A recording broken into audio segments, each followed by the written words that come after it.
Okay, I think we'll get going. There are now 16 people attending. So welcome everyone this afternoon to the City of Vancouver's info session on the capital plan for 2023 to 2026. Just before we get started, I'd like to begin by acknowledging that the City of Vancouver is situated on the unceded traditional territories of the Musqueam, Squamish, and Tsleil-Waututh Nations. Today, we'll hear from Michelle DeRoche and from Grace Chang. Michelle is the Manager of Capital Planning and Strategy for the City of Vancouver, and Grace is a Director of Long-Term Financial Strategy and Planning, and she's also the Deputy City Treasurer. Michelle tells me he will take 15 to 20 minutes for his presentation, and I promise you as a facilitator, I'll hold him to it, because the vast majority of this session is for you to be able to provide comments and ask questions, which we hope you will do. The meeting is being recorded, and the reason for that recording is just to ensure the accuracy of the record of this engagement. So the accuracy of the comments that were used to inform the summary report of this capital plan engagement. So before we get going, I want to just review how to ask questions. And the idea here, and I'll repeat it after the presentation as well, is that you can raise your hand or submit questions into the Q&A window. You can upvote questions that you want to see answered by clicking the thumbs up button. So if you can see that, you could click the thumbs up button to raise questions up into first position to be asked, and I will go to those questions in the order in which they appear. And please feel free to submit questions throughout the presentation as you think of them. They will be answered once the presentation is completed in about 20 minutes after the session. Almost what I want to encourage you to do is to ask questions once Michelle has finished this presentation, so that I will then ask Michelle and Grace to answer those questions so that all of you can hear it. So we have more of a dialogue. Even though this is online, we're certainly trying to encourage as much dialogue as possible. I will say that I wish we were in person, because that's my bias. I certainly would rather do engagements in person, but I want to thank you all very much for taking the time to do this today. So Michelle, I wonder if we could ask you to go through the presentation, and I will give you about a 5-minute warning once we get to 15 minutes to tell you that you've got 5 more for 20. I don't want to rush you. I just want to make sure there's enough time for questions and comments. Okay, so if everyone could please ensure that they're on mute. If they're not speaking, we will all be able to hear much better. So thank you again. Over to you, Michelle. Thank you very much, Ms. Kirk. So I'll do my best. There's a lot of material. There's like a close to 100-page report. There's a discussion guide, which is a couple dozen pages long. The slideshow today tries to capture the essence of it. And I won't read everything on the slides. There's additional material that we can talk about later on. So I'll do my best at being as brief as possible, but we can do deeper dives as necessary during the Q&A.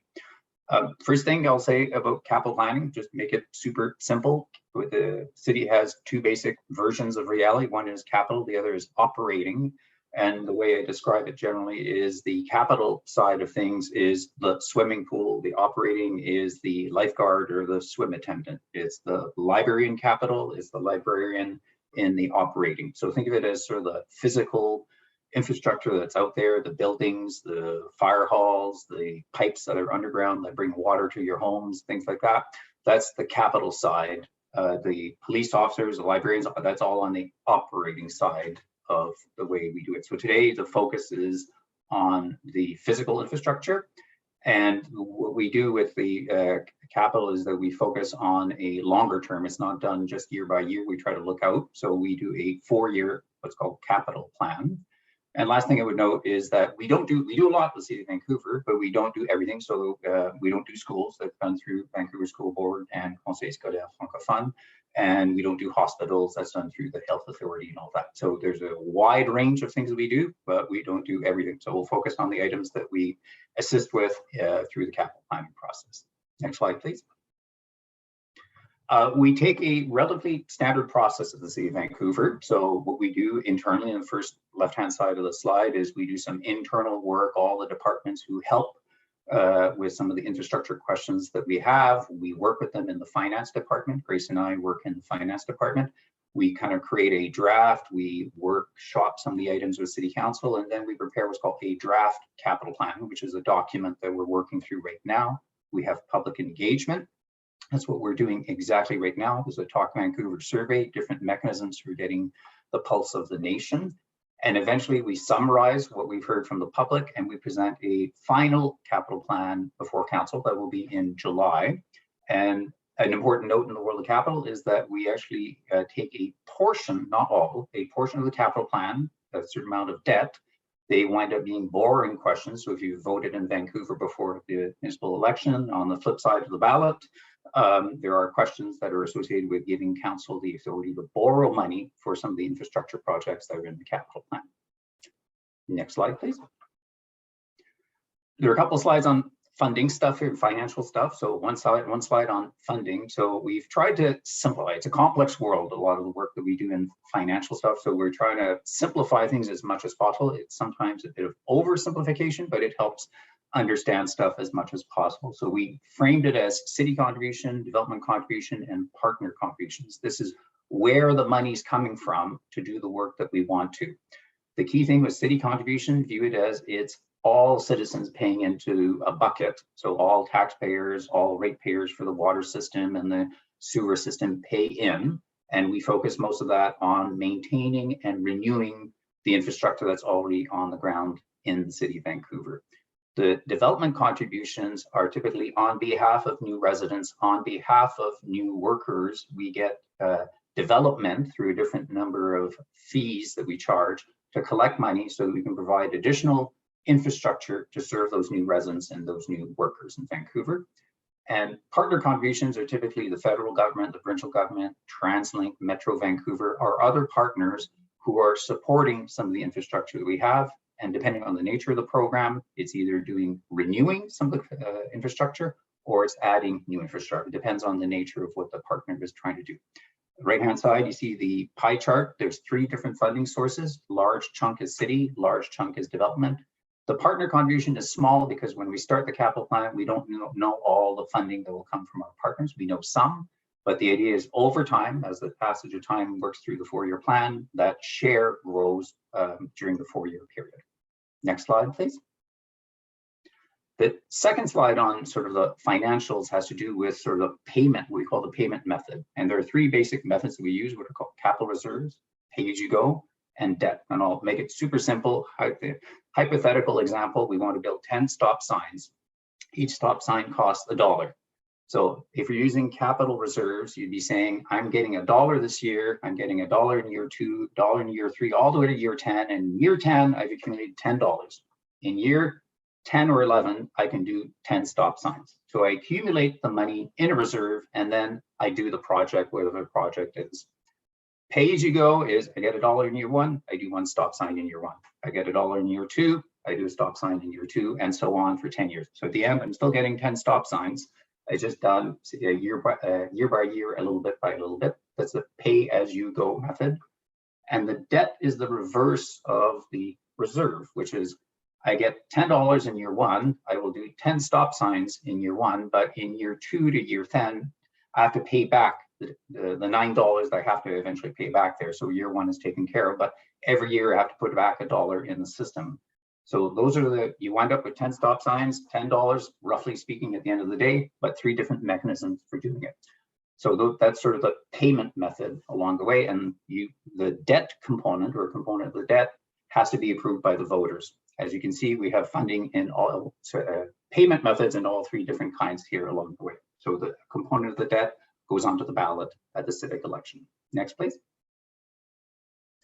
One of the things we're noticing in the finance department is as Vancouver's infrastructure is gradually getting older, so a lot of the older infrastructure, the older buildings, the older sidewalks, it takes money to replace, repair, renew them.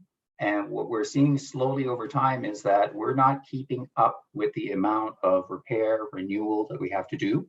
So that we're calling it the infrastructure deficit. So what we've tried to guesstimate in the work that we've done is how much should we be putting in terms of investment? The answer in the sort of yellow circle there is we think it's in the order of $800 million per year. But given the current amount that we're putting in, it's in the order of 300 million, less than half. So we're viewing or framing what we see as the infrastructure deficit as in the order of $500 million a year. Over time, that accumulates and you wind up with a gradual growing deficit. So what we're trying to do through the finance department, our conversation with city council, members of the public, is to flag this is an issue that we're seeing, and we're trying to address it by investing more in the maintenance and renewal of existing infrastructure. So we see it as an important issue. It's not going to be resolved overnight. It's going to take a number of years, if not a decade or 2 decades, to kind of balance this. But we're flagging it now because it takes time to grow money so that we can actually do the work on the infrastructure. Next slide, please. So that's sort of the big picture. Now let's try to dive into what's in the capital plan. So we've tried to simplify and offer you a couple of like high-level messages of what's in the capital plan. So a super important component of the capital plan are all the pipes in the ground that deliver potable water, take the rainwater away, take the wastewater away. So there's a significant component of making sure the existing underground pipe system are well served and well maintained. We're also looking at renewing a number of our infrastructure elements beyond the pipes.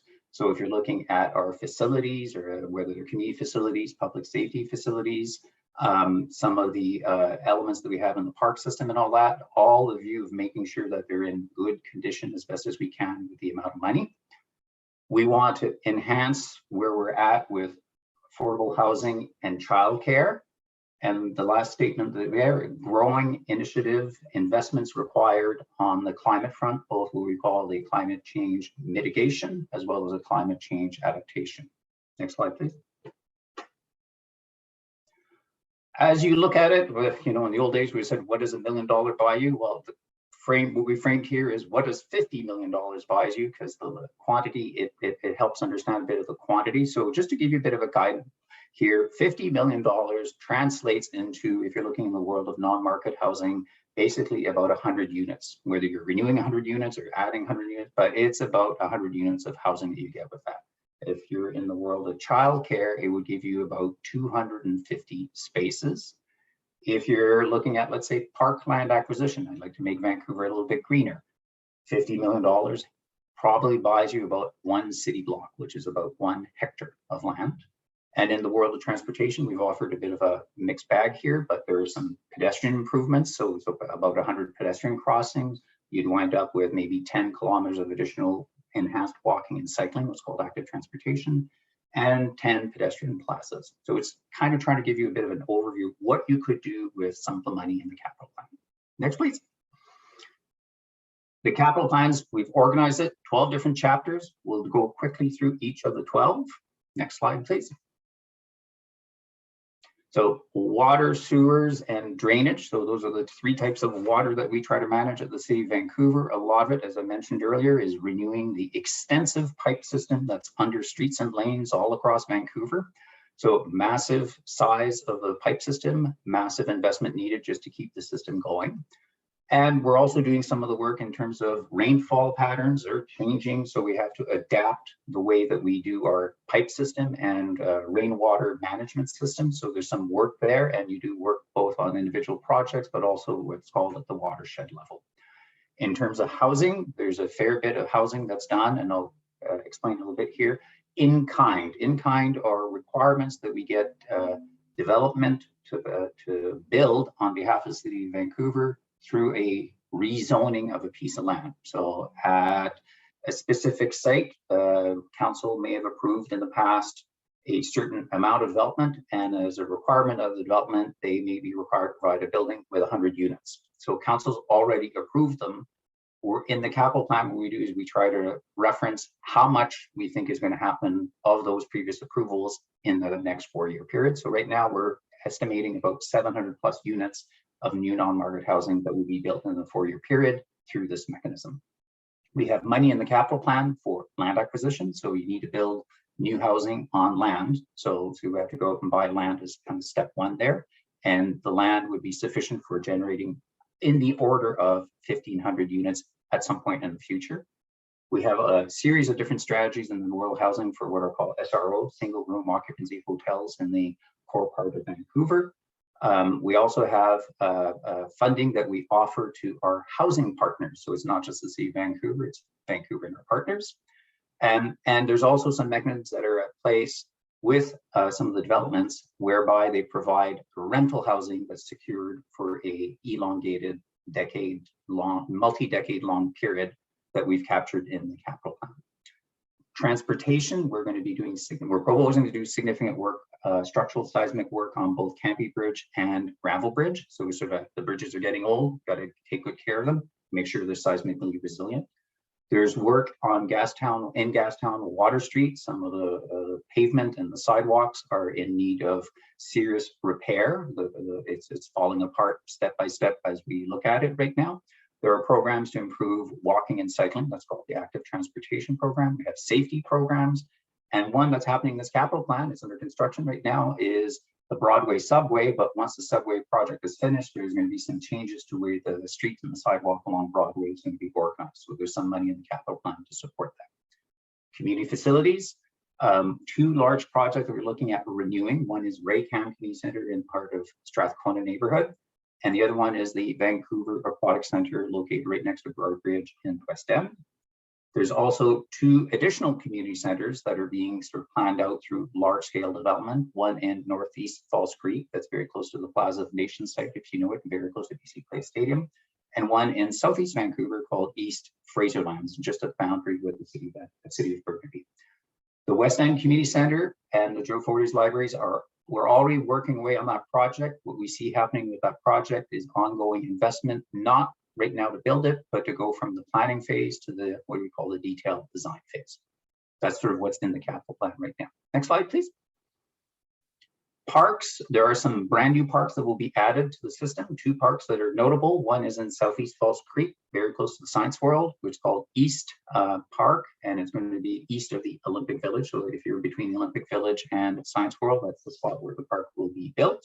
There's one closer to the foot of Granville Bridge, Burrard Bridge on the south side, in the neighborhood we baptized Burrard Slopes. And that park, the land has been secured. We now need to go and build the park. So a portion was built. It's sort of expanding the park. The park in Grandview Woodland, very close to the Commercial Drive station. It's called WC Shelley Park. We bought some land in the last capital plan. We're planning on building it in the next capital plan. And then you'll see some examples of parks. We have 200 plus parks in the system where you go and renew some of the parks. Things in the parks are aging. You want to do additional new things. So we call that the Park Renewal Program. There's other programs about planting trees and working on play fields, skate parks and the like, courts. So there's an ongoing program for those ones. The next category for what we generally call solid waste, so garbage, zero waste, and we own a landfill out in Delta. Several components there. So there's work done at the landfill in Delta in terms of as the solid waste is brought, the waste is brought to the site, you have to sort of cap it, you have to capture some of the methane gases that are emanated and all that. So there's a series of ongoing programs to make sure that the landfill is managed properly. There's a so-called waste transfer station that is in South Vancouver. It's a 30-plus-year-old building. We got to make sure that it's working well so that we can actually transfer from small trucks to big trucks as it's being headed, as the waste is headed to the landfill. And there's a series of other smaller things in terms of electrifying the fleet and adding garbage recycling containers to the streetscape in Vancouver. Arts and culture. We have 3 in-kind cultural facilities that council already has approved through various rezonings. We have initiatives in Chinatown. There's a significant project at the P&E Hastings Park to redo the outdoor amphitheater and put a roof on it so it's more its season where it can operate is much longer. There's a series of grants that we offer, World of Heritage, Culture, Social, and we also have a program to manage the civic theaters. That's the Orpheum, the Playhouse, and the QE Theater that we own and operate. Childcare, most of the investment there is adding to the childcare system. So we need additional childcare. So the idea is to add in the order of 650 to 700 spaces. And they're a component of renewal, but most of it is in the growth category. Next slide, please. Technology, I'll just say two components. One is we have hardware that we have to replace ourselves, and then we got a series of special applications. Many of them are behind the scenes, but these are things that help you borrow a book at the library, help pay staff through a HR management system, keep all the financials going. So there's a number of applications that we have to just make sure are protected, work well. So these are smaller investments overall in the system, but they keep the city system running. Public safety, that includes police, fire, and our animal shelter. The big project in the upcoming capital plan is a partnership project that we're looking at with the BC SPCA. Their facility is getting old, our facility is getting old. There have been conversations about doing a joint facility side by side between the SPCA and the animal shelter. And then there's a series of ongoing planning for renewal for the fire department as well as the police department. In terms of renewable energy, it's a relatively small component, but things that we're trying to do there to be greener. There's what's called a district or neighborhood energy system that is owned by the city. It was built as part of the Olympic Village in Southeast Falls Creek. We have to do ongoing investments to keep that system working, but also expand it. There's a certain district where the pipes in the ground need to be built out to serve the buildings that we said we would serve. And that's producing greener energy so they can have hot water and heating that is using greener technologies. And we're embarking on a program to try and assist older buildings in Vancouver, non-city owned buildings, to become greener through heat pumps and the like. So we're going to work with a series of partners to try and transform older buildings to become greener energy buildings in the city. Last on the list here in the 12th category is this municipal civic stuff that we have. So we have administrative buildings, we have service yards. Those are places where the garbage trucks stop at night, plows, anything that it needs a place at night. That's where and materials, if you need gravel, salt, that's where all that stuff is. There's a couple of projects that we have there in terms of doing it. Most of it is maintaining and renewing. It's not large scale projects. We have one project that we're trying to nibble away is Sunset Yard, which is at Main and 51st Avenue. It's a park board service yard. And the idea there, buildings are getting old. They also need to be replaced. Key component in fleet is to electrify the fleet. So as an element in the fleet gets old and it's a fossil fuel burning vehicle, can we convert to an electric? We're looking at that in a very, very serious way through this capital plan. That captures the 12 chapters. If we go to the next slide, please. How it works out. This slide is has a lot of information in it. At the same time, maybe I'll just offer one or two notes.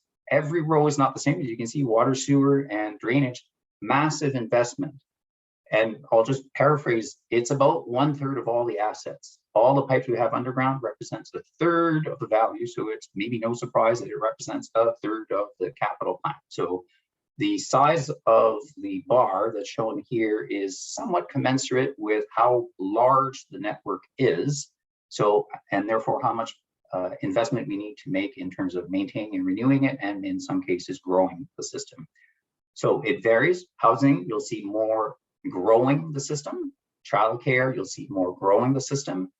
So it varies from row to row. So as you interpret this material, and a lot of it will be in the discussion guide, you have to understand how big is the network and how fast is the network growing.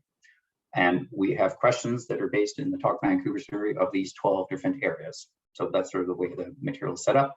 And we've added in the information here about the colors, which have to do with the funding source that we pays. Next slide, please.